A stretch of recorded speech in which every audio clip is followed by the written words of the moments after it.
Salut à toi, ravi de te retrouver dans cette nouvelle vidéo, l'épisode numéro 119. On finit la semaine aujourd'hui par la prévention des blessures et par tout ce qui est prévention au niveau du poignet. J'en ai déjà parlé la semaine dernière, tu peux regarder la petite routine que je t'avais donnée justement pour améliorer la mobilité du poignet en termes de flexion-extension.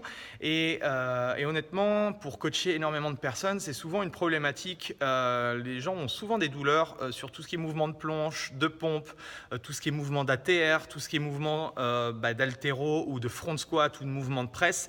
Le fait d'avoir justement le poignet cassé ou une raideur par rapport à ça, souvent avec des entorses de poignet ou le fait de ne pas utiliser son poignet comme on devrait l'utiliser, eh bien ça fait qu'on a des petites douleurs un petit peu partout, et on va pouvoir justement enlever ces douleurs-là en utilisant notamment les automassages. Et c'est ce que je voulais te montrer dans cette petite vidéo, des petits exercices relativement simples à faire pour justement libérer un petit peu les fascias, casser un petit peu les adhérences et justement retrouver une meilleure flexion-extension, une meilleure mobilité au niveau du poignet. Alors, je vais te montrer ici, hop. Là, je pense que tu vas voir ici. Donc là, tu as les petits outils qu'on peut utiliser. Honnêtement, je te conseille réellement de pouvoir utiliser ce genre de choses-là. C'est une petite baballe, c'est dur.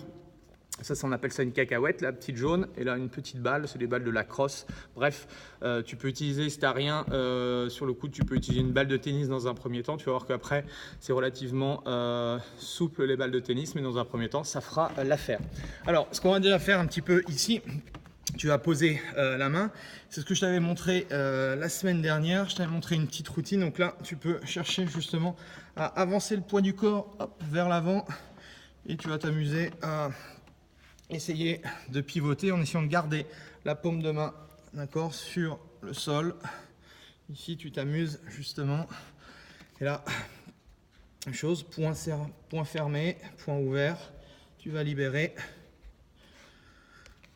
Donc le fait de refaire bouger la main, son poignet, ça va, même chose, améliorer tout ça. Parce que souvent, le fait de ne pas utiliser son poignet, ça engendre entre guillemets la passivité.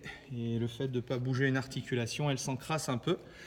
Donc un truc qui est super cool, donc c'est pour ça que j'ai sorti mes petites babales, c'est de chercher justement à masser la zone de l'avant-bras. Donc tout doucement dans un premier temps pour essayer de ressentir les petites zones. Il y a peut-être des zones qui seront un petit peu plus douloureuses que d'autres. Donc l'idée, c'est de rester dans cette zone-là et de presser plus ou moins fort. D'accord ? Donc là, tu peux t'amuser ici vers l'intérieur, vers l'extérieur. Donc tu peux faire voilà, partie interne, partie externe de l'avant-bras. Tu peux t'amuser ici, donc avec la petite baballe. Si tu as une cacahuète, c'est le même système. C'est un petit peu plus simple, ça permet de mieux rouler. Hop, et on va aller dans les zones. Donc là, j'ai un petit point douloureux, donc je vais rester dans cette zone-là et te chercher. Voilà, tu peux t'amuser vraiment à relâcher. Tu cherches à ouvrir, fermer, et tu peux aussi de nouveau flexion, extension. Voilà, en tout cas, hop, je vais reprendre la petite caméra. Je pense que ça peut être réellement intéressant si toi aussi tu as des petites douleurs ou si tu sens que sur des mouvements, tu n'es pas forcément à l'aise sur les mouvements au niveau des poignets. Ça peut être super intéressant. Tu fais ça quelques minutes avant de t'entraîner ou les soirs voilà, en regardant la télé pour libérer tout ça. Et tu vas voir qu'en ayant cette routine-là, je ne dis pas qu'en l'espace d'une session, tu vas éliminer toutes tes douleurs, mais en tout cas, c'est un petit peu comme le fait de se brosser les dents. Et bien, au fur et à mesure, eh bien, on élimine tout ça. Eh bien, c'est un petit peu l'hygiène corporelle, le fait de faire des automassages, le fait de faire de la mobilité. C'est pour ça que je t'en parle généralement tous les dimanches. Je te donne des exercices à faire. Je sais que c'est un peu chiant. Je sais que les résultats ne se voient pas immédiatement, mais moi, honnêtement, qui ai souffert du dos à une époque, aujourd'hui, ce sont des petits exercices que je fais quotidiennement. Je ne dis pas qu'il faut faire tous les groupes musculaires tous les jours, mais en tout cas, tu choisis des exercices et ça permet justement de prendre soin de ton corps. Voilà, si tu as aimé cette petite vidéo, tu peux la liker, ça fait toujours plaisir.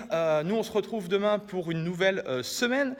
N'hésite pas à me poser également ta question, comme ça me permet de pouvoir y répondre dans une prochaine vidéo. En tout cas, merci à toi de me suivre, merci de suivre mes aventures et on se dit à demain. Allez, salut!